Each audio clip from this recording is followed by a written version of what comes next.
పిల్లలకు యేసు క్రీస్తు నామంలో నా వందనాలు తెలియజేస్తున్నాను. బైబిల్ ఎత్తండి, బైబిల్ పాట పాడుకుందాం. పఠింప శ్రేష్ఠ గ్రంథము బైబిల్, పఠింప శ్రేష్ఠ గ్రంథము బైబిల్, అనుదినం పఠించిన ప్రేమతోడ నడుపును, పఠింప శ్రేష్ఠ గ్రంథము బైబిల్.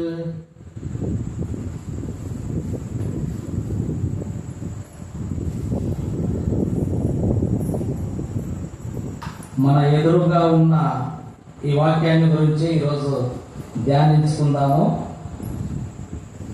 యోహాను సువార్త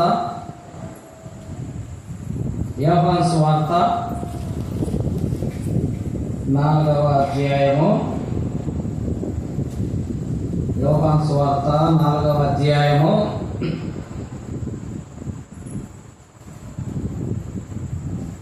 21, 22, 23, 24 వచనాలు. ఉండదు, ఒక వచనం నేను, ఒక వచనం మీరు మార్చి చదువుకుందాం. అమ్మ, ఒక కాలం వచ్చుతున్నది, ఆ కాలమందు ఈ పర్వతం మీద నేను యెరూషలేములోనైనను మీరు తండ్రిని ఆరాధింపరు.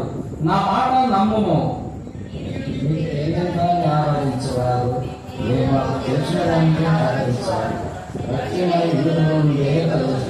అయితే యథార్థంగా ఆరాధించేవారు ఆత్మతోనూ సత్యంతోనూ తండ్రిని ఆరాధించే కాలం వచ్చుతున్నది, అది ఎప్పుడునో వచ్చే ఉన్నది. తను ఆరాధించేవారు అట్టి వారు కావాలని తండ్రి కోరుచున్నాడు.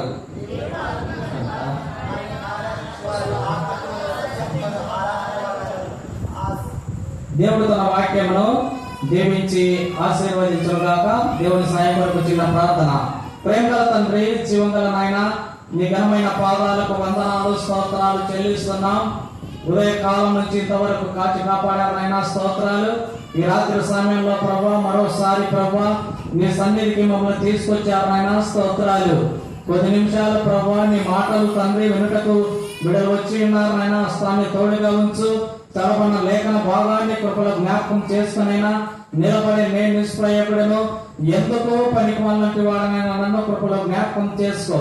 నా సొంత జ్ఞానము, నా సొంత తలంపులు అన్నింటినీ తీసివేనైనా నీ పరలోక జ్ఞానం చేత నింపు. నీ నోటి భూలగా వాడుకో. వచ్చిన బిడ్డలను ఆశ్రయించినైనా రావాల్సిన బిడ్డలను త్వరపెట్టి తీసుకురావాలని ప్రార్థిస్తున్నాం. ప్రతి ఒక్కరికి వినగల చెవి, గ్రహింపగల మనసును అనుగ్రహించినైనా రక్షింపబడిన వారికి ఆత్మీయ ఎదుగుదల, రక్షణ లేని వారికి రక్షణ అనుగ్రహించమని ఘనత మహిమా ప్రభావాలు మీరే పొందుకుందరని యేసయ్య నామమున అడిగి వేడుకొంచున్నాం తండ్రి, ఆమేన్. క్రీస్తునందు ప్రియులారా, ఈ దినాన ఆరాధన గురించి తెలుసుకుందాం కదా.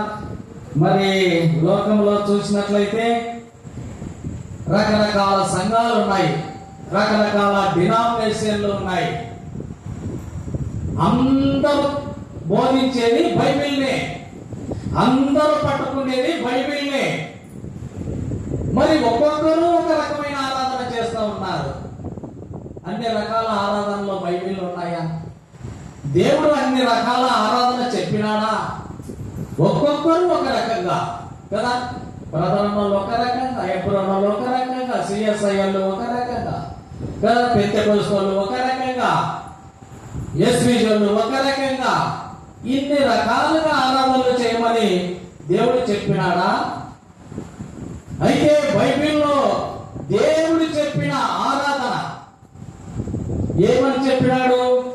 మనం చదువుకున్న వాక్యంలో యోహాను సువార్త 4వ అధ్యాయము 23వ వచనము. అయితే యథార్థంగా ఆరాధించువారు ఆత్మతోనూ సత్యముతోనూ ఆరాధించు కాలము వచ్చుతున్నది, అది ఇప్పుడే వచ్చి ఉన్నది. తన్ను ఆరాధించువారు అట్టి వారే కావాలనని తండ్రి కోరుచున్నాడు. కోరుచున్నాడనే చోట ఒకటి, దాని అర్థం ఏంటి? వెతుకుతున్నాడు. దేవుడు ఒకసారి మనల్ని వెతికినాడు. లూకా సువార్త 19వ అధ్యాయం 10వ వచనము, నశించిన దానిని ఒకసారి వెదకి మనల్ని రక్షించినాడు, మళ్ళీ ఇప్పుడు వెతుకుతూ ఉన్నాడు. రక్షింపబడిన నీవు దేవుడిని ఆరాధిస్తున్నావా? దేవుడు వెతుకుతా ఉన్నాడు. నువ్వు ఆరాధన చేస్తున్నావా లేదా? ఆయన రెండోసారి వెతుకుతా ఉన్నాడు నిన్ను నన్ను. మరి లోకంలో చూసినట్లయితే రకరకాల ఆరాధనలు వచ్చినాయి, బైబిల్లో లేని ఆరాధనలు కదా. మనం ఒక్కొక్క ఆరాధన గురించి మనం ధ్యానించుకుందాం. పరిశుద్ధ గ్రంథము ఆధారంగానే మొట్టమొదటి ఆరాధన ఏం ఆరాధన? విగ్రహారాధన. విగ్రహారాధన రెఫరెన్స్ అవసరమా దానికి కదా? అందరికీ తెలిసిన సత్యమే విగ్రహారాధన. చూస్తాం చూడండి, వాక్యాధారం కూడా నేను చూపిస్తాను. నిర్గమకాండము 20 అధ్యాయము, నిర్గమకాండము 20 అధ్యాయము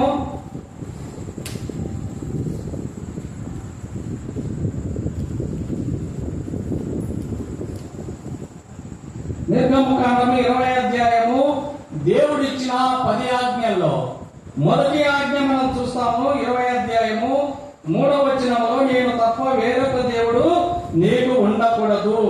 రెండవ ఆజ్ఞలో మనకు కనపడుతుంది విగ్రహారాధన కదా.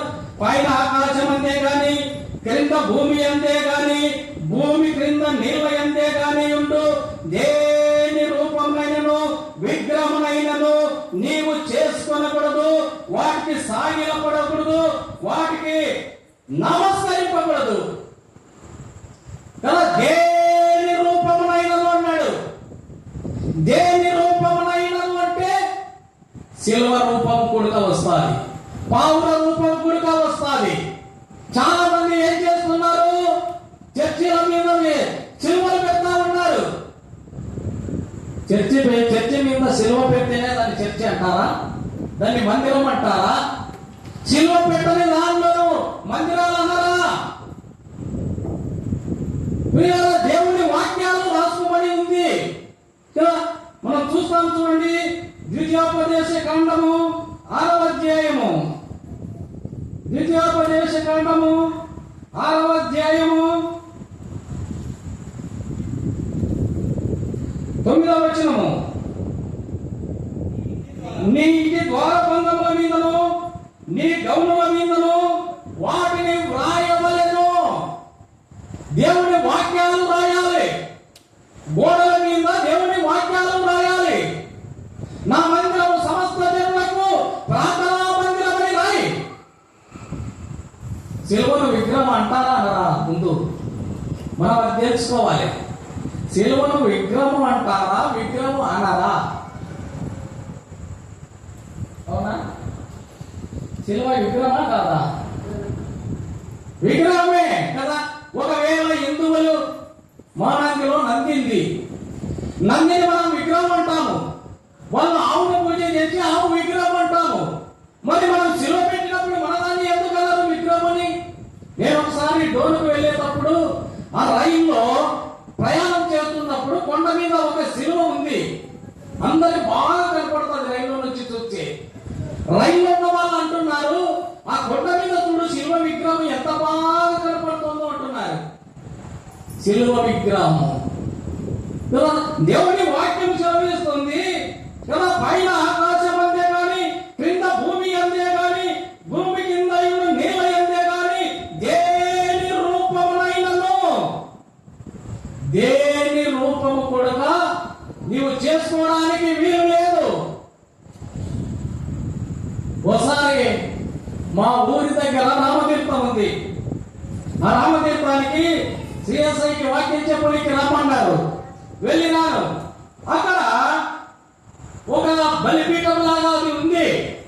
దానిపైన చిన్న చిన్న సిలువలు, యేసు ప్రభు ఫోటోలు పెట్టినారు. కొందరు పూలదండలు తీస్తూ ఉన్నారు, కొందరు ఉదికడ్డీలు తీసుకొని వస్తున్నారు, ఇంకా కొందరు చక్కెర తీసుకొని వస్తూ ఉన్నారు. ఏమంటారు దీన్ని? ఏమంటారు పిల్లరా? మనమేమో ఆరాధన అంటున్నాము, దాన్ని ఆరాధన అంటారా? విగ్రహారాధన అంటారు. అది ఆరాధనే కానీ అది నిజమైన ఆరాధన కాదు, నకిలీ ఆరాధన, విగ్రహారాధన. విగ్రహారాధన ప్రియులారా. మరి వీళ్ళకు తెలుస్తుందో లేదో కదా, సిలువ పెట్టే వారికి తెలుస్తుందో లేదో, దేని రూపంలో నువ్వు పెట్టకూడదు అన్నాడు ప్రియులారా. చూడండి, మనం చూస్తాము అపోస్తల కార్యములు 17వ అధ్యాయము 29వ వచనము. అపోస్తల కార్యములు 17వ అధ్యాయము 29వ వచనము. కాబట్టి మనము దేవుని సంతానమై ఉండి మనుషుల చమత్కార కల్పన వలన మలచబడిన బంగారమునైనను వెండినైనను రాతినైనను దేవత్వం పోలి ఉన్నదని తలంపకూడదు కదా. రాతినైనను వెండినైనను బంగారమునైనను కదా నువ్వు దేంతో చేస్తావు కదా. అహరోను ఒకసారి ఇశ్రాయేలు ప్రజలందరినీ కదా మోసే 40 దినాలు ఉపవాసము ఉండి ఆ 10 ఆజ్ఞలు పలక దేవుని దగ్గర నుంచి తీసుకురావడానికి 40 రోజులు దేవుడితో గడుపుతా ఉంటే లేట్ అయిందని ప్రజలు అల్లరి చేస్తా ఉంటే అహరోను తప్పలేక మీ భార్యల చెవుల్లో ఉన్న బంగారు వస్తువులన్నింటినీ తీసుకురమ్మన్నాడు. వాళ్ళ బిడ్డలు వాళ్ళ భార్యలు అందరివి ఆ బంగారాలు తీసుకొని వెళ్తే ఆయన ఒక బంగారు చూడని చేసినారు. బొమ్మను చేస్తే అదే దేవుడని వాళ్ళు ఆరాధిస్తున్నారు, అదే దేవుడని వాళ్ళు గణపరుస్తున్నారు. దేవుని వాక్యం సెలవిస్తుంది, విగ్రహారాధన చేయకూడదు.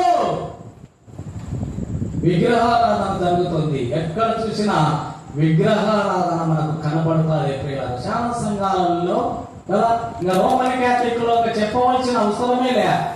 అన్ని మరియమ్మ ఫోటోలు, యేసుప్రభు ఫోటోలు అన్ని అవే కనపడతాయి. ఇంత స్పష్టంగా దేవుడు మనకు రాయించింటే మనమేమో విగ్రహారాధన చేస్తా ఉన్నాము. మాదే కరెక్ట్ అంటారు. ఎవరిది వాళ్ళు.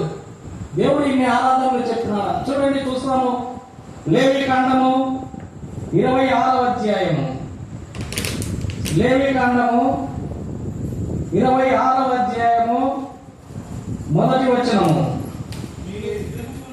మీరు విగ్రహములను చేసుకోకూడదు, చెక్కైన ప్రతిమను గాని బొమ్మను గాని నిలవబెట్టకూడదు. మీరు సాగిల పొట్టకు ఏదో ఒక రూపంగా చెక్కబడిన రాతిని మీ దేశంలో నిలపకూడదు. మీ దేవుడైన యెహోవాను. కాబట్టి ప్రియులారా, ఏ బొమ్మ విగ్రహం గాని ఏ ప్రతిమను గాని దేని రూపమునైనను అన్నప్పుడు సిల్వ రూపం కూడా వస్తుంది. కాబట్టి ప్రియులారా, ఈ విగ్రహారాధన చేస్తా ఉన్నారు. విగ్రహారాధన మొట్టమొదటి ఆరాధన విగ్రహారాధన మనకు కనపడుతుంది. చూద్దాం, చూడండి యెహెజ్కేలు గ్రంథము 14వ అధ్యాయము. యెహెజ్కేలు గ్రంథము 14వ అధ్యాయము 2వ వచనం 3వ వచనం. నరపుత్రుడా, ఈ మనుషులు తమ హృదయములలో విగ్రహములను నిలుపుకొని దోష పుట్టించు అభ్యంతరమును తమ ఎదుటనే పెట్టుకొని ఉన్నారు. వీరు నా యొక్క ఏమైనా విచారణ చేయదగునా? తమ ఎదుట విగ్రహాలు పెట్టుకొని దేవునికి ప్రార్థన చేస్తే దేవుడు ఎలా వింటాడు? ఎలా వింటాడు? ప్రియులారా, నువ్వు విగ్రహాలకు చేస్తున్నావా, దేవుడికి చేస్తున్నావా? దేవుడు ఆత్మ, ఆయన ఆరాధించేవారు ఆత్మతో సత్యంతో చేయాలి. నీవేం చేస్తున్నావు? విగ్రహాలు పెట్టుకొని చేస్తా ఉన్నావు. ఏమనంటే సిలువ.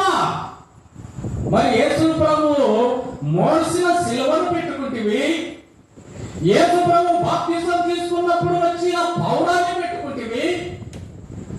మరి యేసు ప్రభువును మోసిన గాడిద ఇది. గాడిద చూపించాలి కదా, గాడిదని ఎందుకు పెట్టుకోకుండా అడుగుతాము. గాడిదనేమో పక్కన పెట్టారు. యేసు ప్రభు బాప్తిజం తీసుకున్నప్పుడు వచ్చిన వాళ్ళ పౌరాన్ని పెట్టుకున్నారు, పరిశుద్ధాత్మని.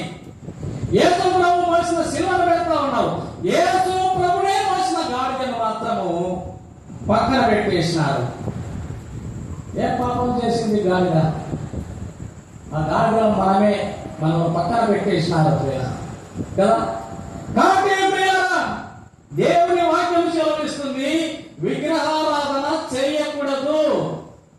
నువ్వు చర్చిలో పోయినా కానీ ఎక్కడే కానీ చూడండి, మన మందిరాలలో కనపడదు. ఎక్కడన్నా సిలువ కనపడుతుందా? కనపడదు. ఎబ్రహం సహవాసంలో కానీ బ్రదరన్ సహవాసంలో కానీ అన్ని వాక్యాలే కనపడతాయి. దేవుని వాక్యము నీ గౌరవం అని గోడల మీద దేవుని వాక్యాలు రాయమన్నాడు. దేవుడు చెప్పినది విడిచిపెట్టి ఎవరి ఇష్టానుసారంగా వాళ్ళు చేస్తా ఉన్నారు. ఎవరి ఇష్టానుసారంగా ఎవరి ఆలోచన బట్టి వాళ్ళు చేస్తా ఉన్నారు. విగ్రహ ఆరాధన మొట్టమొదటిగా మనం చేసే ఆరాధన. అనేకులు విగ్రహారాధన చేస్తా ఉన్నారు. అది ఆరాధన కాదు అని దేవుని వాక్యము సెలవిస్తా ఉంది. రెండవ ఆరాధనకు వెళదాము. మార్కు సువార్త 7వ అధ్యాయము. మార్కు సువార్త 7వ అధ్యాయము 7వ వచనం 6వ వచనం నుంచి చదువుకుందాం. అందుకైన వారితో ఇలాగ చెప్పెను, ఈ ప్రజలు పెదవులతో నన్ను ఘనపరచుదురు గాని వారి హృదయం నాకు దూరంగా ఉన్నది. వారు మానవులు కల్పించిన పద్ధతులు దైవోపదేశములని బోధించుతూ నన్ను వ్యర్థముగా ఆరాధిస్తా ఉన్నారు కదా. మానవులు కల్పించిన పద్ధతుల ప్రకారం చేస్తా ఉన్నారు ఆరాధన. దీన్ని దేవుడు అంటున్నాడు వ్యర్థమైన ఆరాధన. అది ఆరాధనే కానీ వ్యర్థమైన ఆరాధన. మనకు అక్కడక్కడ కనపడతాయి. అవి ద్రాక్ష గుత్తులుగా ఉన్నటువంటి ఒక కళ షోకేసులో ఎన్నో పెట్టింటారు. అవి ద్రాక్ష పండ్లలాగానే ఉంటాయి కానీ అవి ద్రాక్ష పండ్లు కాదు కదా. పూలదండలు మాత్రమే ఉంటాయి. నకిలీ పూలదండలు అన్నమాట, ప్లాస్టిక్ తో చేసినటువంటివి. అవి పూలదండలే కానీ అసలు సిసలైన పూలదండలు కాదు. వీళ్ళు చేస్తున్నటువంటి ఆరాధన ఎలాంటిదంటే అది ఆరాధనే కానీ అది వ్యర్థమైన ఆరాధన అని దేవుడు అంటున్నాడు. వ్యర్థమైన ఆరాధన. ఈ ఆరాధన ఎవరు చెప్పినారంటే మనుషులు కల్పించుకున్న పద్ధతుల ప్రకారం చేస్తా ఉన్నారు. దేవుడు చెప్పిన పద్ధతి కాదు. దేవుడు చెప్పిన పద్ధతి ఆత్మతో సత్యంతో ఆరాధించమని దేవుడు చెప్పినాడు. మనుషులు ఏం చేస్తున్నారు? ఎవరి ఇష్టానుసారంగా వారు ఆరాధన చేస్తా ఉన్నారు. ఎవరి ఇష్టానుసారంగా. అందుకే వ్యర్థమైన ఆరాధన అంటున్నాడు. చూడండి, యెషయా గ్రంథము 1వ అధ్యాయము 13వ వచనము. యెషయా గ్రంథము 13వ అధ్యాయము 1వ వచనము.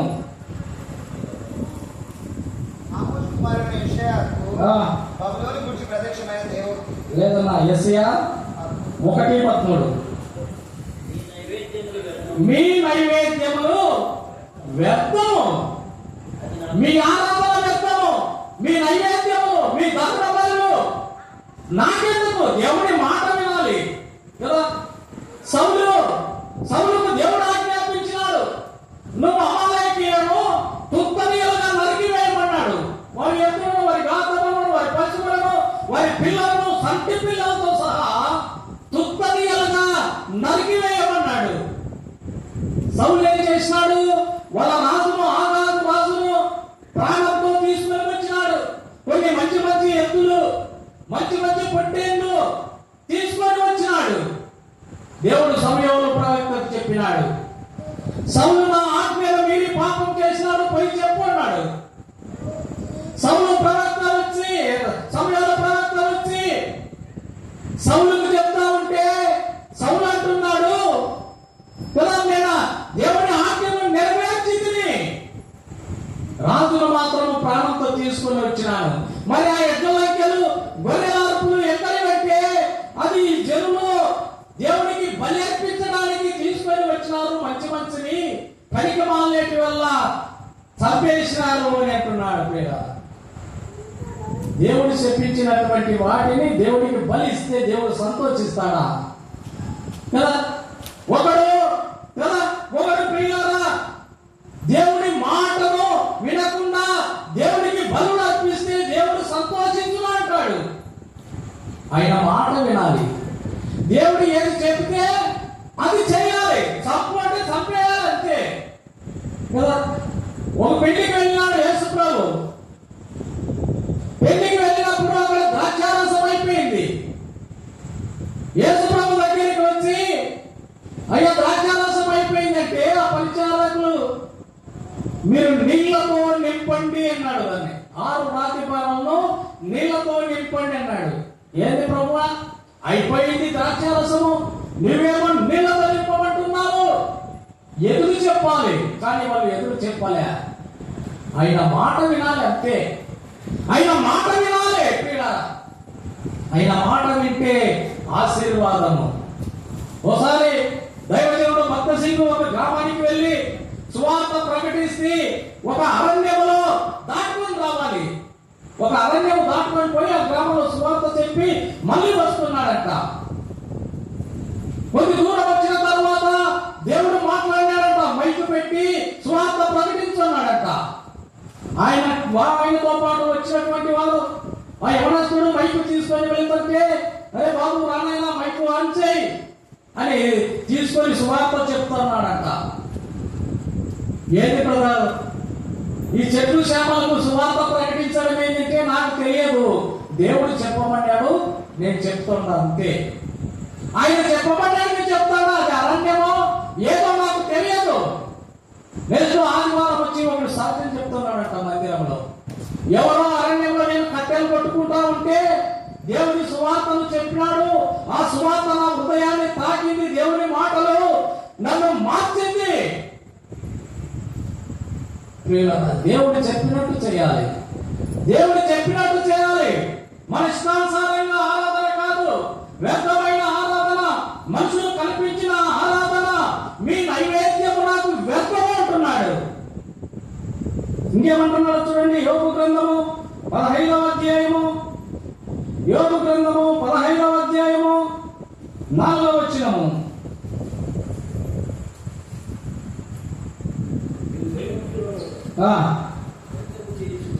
నీవు భయభక్తులను వ్యర్థము చేస్తా ఉన్నావు. ఏమి భయము, ఏమి భక్తి ఇది? వ్యర్థమైన భయం, వ్యర్థమైన భక్తి. నేను కూడా దేవుని యొక్క భయభక్తులు కలిగి ఉన్నానంటావు. నీ ఇష్టానుసారంగా చేస్తావు. నీ సొంత ఆలోచన ప్రకారము, నీ సొంత చిత్త ప్రకారము చేస్తావు. కాబట్టి నీ భయభక్తులు వ్యర్థము అంటున్నాడు. వ్యర్థము. నీ నైవేద్యం వ్యర్థము, నీ భయభక్తులు వ్యర్థము. ఇంకేమంటున్నాడు చూడండి. మీకా 2:11. మీకా 2:11.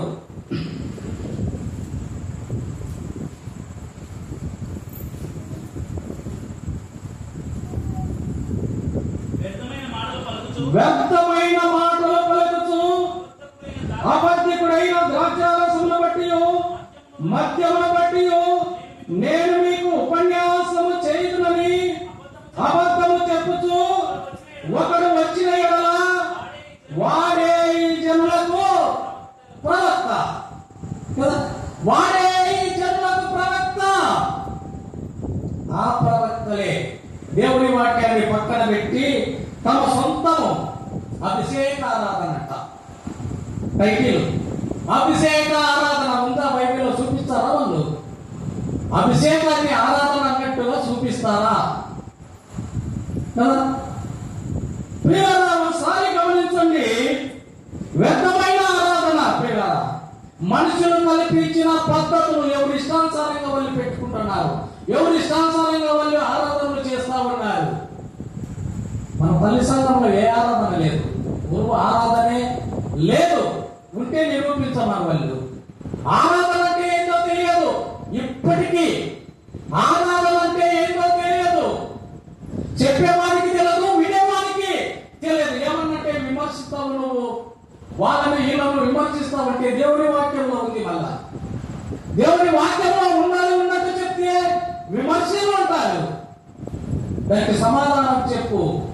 మనుషులు కల్పించిన పద్ధతుల ద్వారా ఆరాధించితే దాన్ని వ్యర్థమైన ఆరాధన అంటున్నాడు. ఏ ఆరాధన చేస్తున్నావు నువ్వు? మీరు గమనించండి. మీకా 2:11 మనం చూస్తే వ్యర్థమైన మాటలు పలుకుచు అబద్ధికుడై ద్రవ్యాలను బట్టి మద్యమును బట్టి నేను మీకు ఉపన్యాసము చేయదునని అబద్ధము చెప్పుచు. వాళ్ళు చెప్పేవన్నీ అబద్ధాలే. మీరు బాగా వినండి కదా. చాలా మంది పెడతా ఉంటారు మద్యాల్లో. అవి ఫంక్షన్ హాల్ తీసుకుంటేది దేవుని సువార్త అని చెప్పి లేనిపోని వల్ల మనుషులను మభ్యపెట్టి అబద్ధాలలో చెప్పి మోసం చేస్తా ఉన్నారు. వాళ్ళే ప్రవక్తలు అయిపోయినారు. దేవుని వాక్యం చెప్తా ఉంది. అబద్ధాలు చెబుతూ ఒకడు వచ్చిన ఎడల ఈ జనులకు వాడే ప్రవక్త. అబద్ధాలు చెప్పేవాడు కదా. ఒక ఆయన, నేను నిన్నలే మొన్న టీవీలో ఉదయాన్నే వాక్యము పెట్టుకుంటాను. నేను ఒక ఆయన వాక్యం చెప్తా ఉన్నాడు. ప్రార్థన చేసి నీకు 10 లక్షలు దేవుడు ఇచ్చునుగాక పో అన్నాడంట.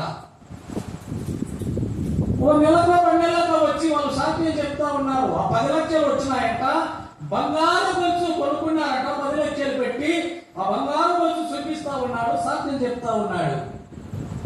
దేవుడికి నేను చెప్పినాను వీళ్ళకు దేవుడు 10 లక్షలు ఇస్తున్నా కాబట్టి దేవుడు ఇచ్చినాడు. ఇదిగో బంగారు గొలుసు తీసుకున్నారు.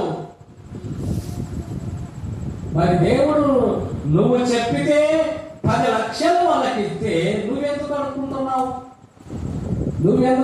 మనకు ఎవరికైనా అవసరమైంది అనుకో. ఒక ఎమ్మెల్యేతో అవసరం పడింది. ఎమ్మెల్యేతో ఎవరితో చెప్పిస్తే పలుకుతాడు ఎమ్మెల్యే అంటే, పలానా దగ్గరికి పోయినా పలానా దగ్గరికి పో, ఎమ్మెల్యే క్లోజ్ వాళ్ళకు నీ పని అవుతాది పోతాడు. వాళ్ళ దగ్గరికి పోతే వాడేమన్నాడంటే, నువ్వు పో ఊరికే ఎమ్మెల్యే కాడికి పో, నేను ఫోన్ చేసి చెప్తా అయిపోయింది అనుకో. మనం పోయిన తర్వాత ఫోన్ చేస్తానే పని అయింది అనుకో. మనకు ఫోన్ ద్వారానే పని అయితే మరి ఆయనకు కాదా చెప్పిన పనులు అవుతాయా? వాళ్ళకు ఇంకా ఈజీగా అవుతాయి కదా. నువ్వు ప్రార్థన చేస్తే 10 లక్షలు వచ్చే నువ్వెందుకు అడుక్కుంటున్నావు? స్వార్థము చేయని, అవి చేయని, ఇవి చేయని అని ఎవడు చెప్పినాడు మీకు? దేవుడు ప్రకటించమన్నాడా నీకు? దేవుడు చెప్పింటే దేవుడు ఇస్తాడు. వ్యర్థమైన ఆరాధన ప్రియులారా, అభిషేక ఆరాధన అంటారు ప్రియులారా. కాబట్టి దేవుని వాక్యం చెలవిస్తుంది, ఈ మనుషులు కల్పించిన పద్ధతులు దైవోపదేశములని ఈ ప్రజలు నన్ను వ్యర్థముగా ఆరాధిస్తా ఉన్నారు. వ్యర్థమైనటువంటి ఆరాధన చివరి దినాలు ఉంటున్నాం.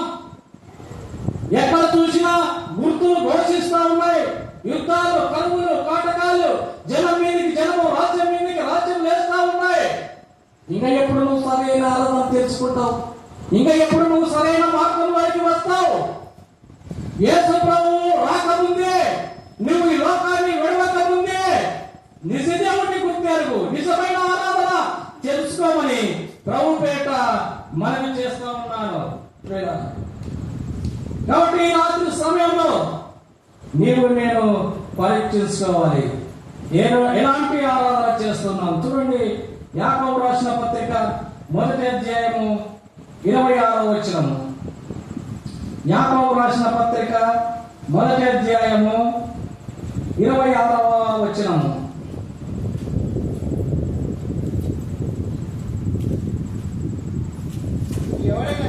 ఎవరైనాను నోటి కళ్ళని పెట్టుకొనక తన హృదయమును మోసపరచుకొనుచు భక్తి గల వాడనని అనుకునేలా వారి భక్తి వ్యర్థము.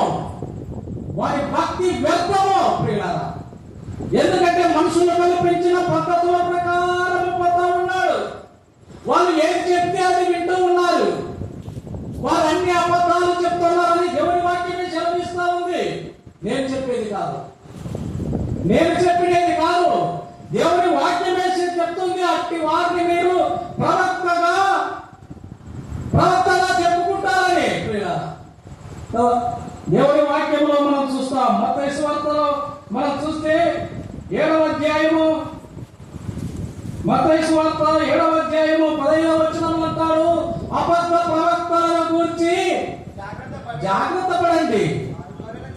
వారు గొర్రెల చర్మం వేసుకొని మీ వద్దకు వస్తారు, లోపల క్రూరమైన తోడేళ్ళు. లోపల క్రూరమైన తోడేళ్ళు. నీకు డబ్బులు ఎట్లా రాబట్టాలో వాళ్ళకి తెలుసు. లోపల క్రూరమైన పైకి మాత్రము గొర్రెల వలె కనపడతారు కదా. ఎన్ని ఆరాధనలు అంటే మా సంఘంలో 4 ఆరాధనలు.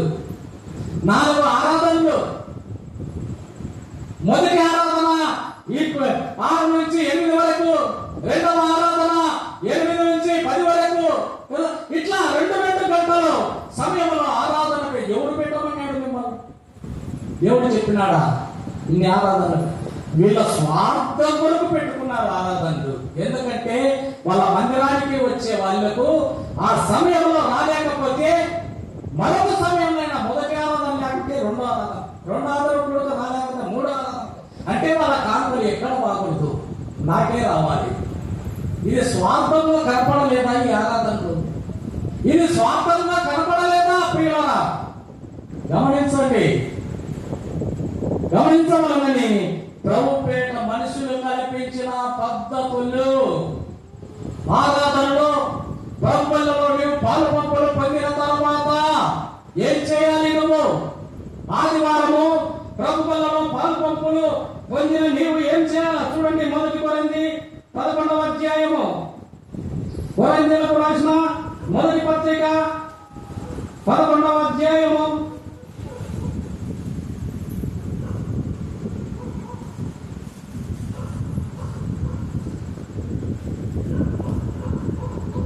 1 కొరింథీ 11వ అధ్యాయము 26వ వచనము. 26 మీరు ఈ రొట్టె తిని ఈ పాత్రను త్రాగినప్పుడల్లా ప్రభు వచ్చు వరకు ఆయన మరణమును ప్రార్థించుదురు కదా. ఆదివారం మనం ప్రభువులలో పాలుపంపులు పొందుతాము. ప్రియులారా, మీరు ఈ రొట్టెను తిని ఈ పాత్రలోని త్రాగినప్పుడల్లా ప్రభు వచ్చు వరకు ఆయన మరణమును ప్రార్థించుదురు. ప్రభు పనులలో పాలుపంపులు పొందిన నీవు ఏం చేయాలి?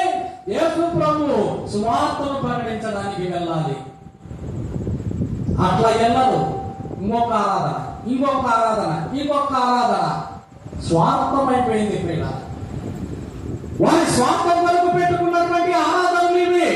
దేవుడు చెప్పిన క్రమము కాదు, మనుషులు కల్పించిన పద్ధతులు ప్రియుల. మనుషులు కల్పించిన పద్ధతులతో దేవుణ్ణి ఆరాధిస్తూ ఉన్నారు. ఓసారి ప్రియుల వీధి సువార్త చేయొచ్చు కదా అని నేను ఒక సేవకుడు అంటే వీధి సువార్త ఏదో పల్లెటూరులో ఉన్న చిన్న సేవకులు చేస్తారంట. పెద్ద సేవకులు కాదంట చేసేది. పెద్ద సేవకులు పెద్ద మీటింగులు పెట్టి ఫంక్షన్ హాల్లో గ్రౌండ్లలో పెట్టి వాళ్ళు చేసేటువంటి చిన్న సేవకులు సువార్తనంట. ఒకసారి చూద్దాం, చూడండి మత్తయి సువార్త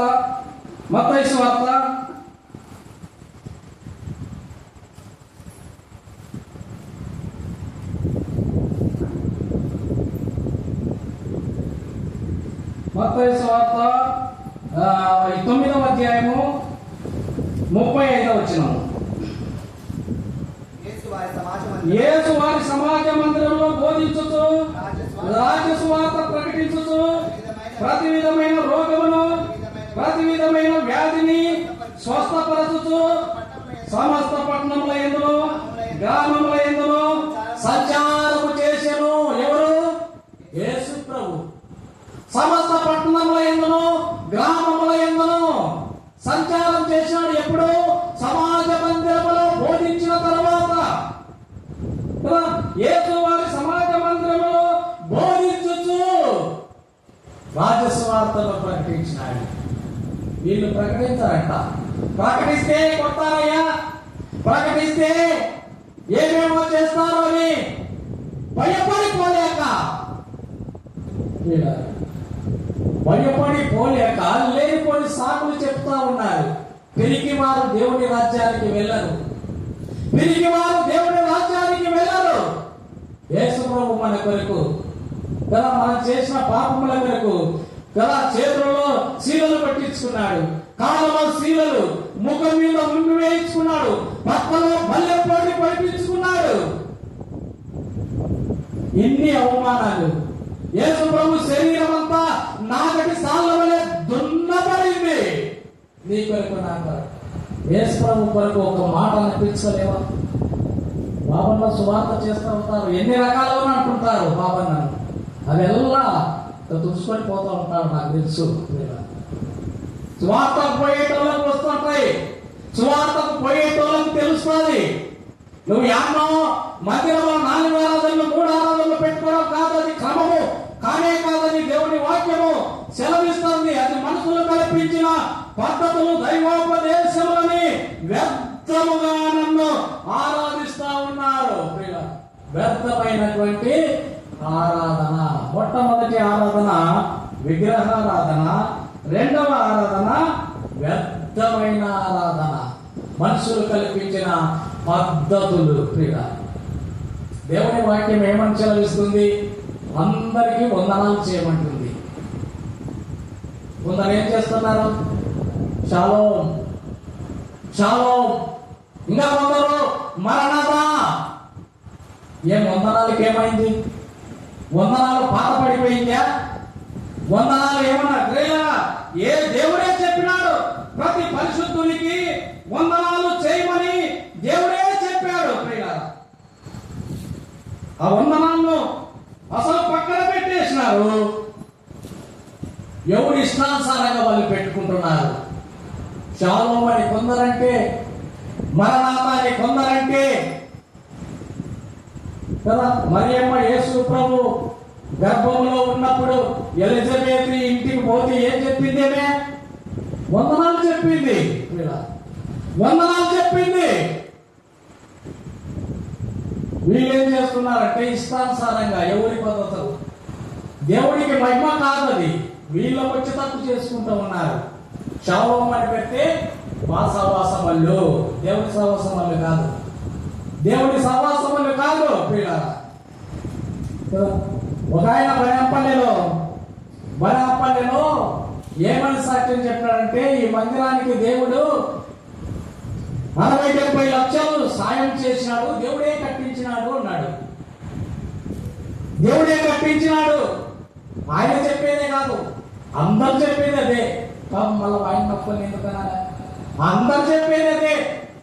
ఈ మందిరానికి దేవుడే సాయం చేసినాడు, దేవుడే ఇచ్చినాడు, దేవుడే కట్టించినాడు. మరి ఎవరిది జరగాలన్నా? ఎవరిది ఆధిపత్యం జరగాల? దేవుడిని జరగాలి. దేవుడి మందిరంలో దేవుడిని జరగాలి. కానీ దేవుడిని జరగడంలే. నా తర్వాత నా పిల్లలు, నా తర్వాత నా బిడ్డలు, నా తర్వాత కదా. నీ మినిస్ట్రీ స్టార్ట్ చేసినప్పుడు నీకు ఎవరు సహకరించినారు? వాళ్ళని అస్సలు కనపడలేరు, అస్సలు రానియరు. మనుషులు కల్పించిన పద్ధతులు ఇవి ప్రియ. మనుషులు కల్పించిన పద్ధతులు, దైవోపదేశములని ఈ ప్రజలు నన్ను వ్యర్థముగా ఆరాధిస్తున్నారు. వ్యర్థమైనటువంటి ఆరాధన. మూడవ ఆరాధనకి వెళదాం. మూడవ ఆరాధనకి వెళదాం. మనం చదువుకున్న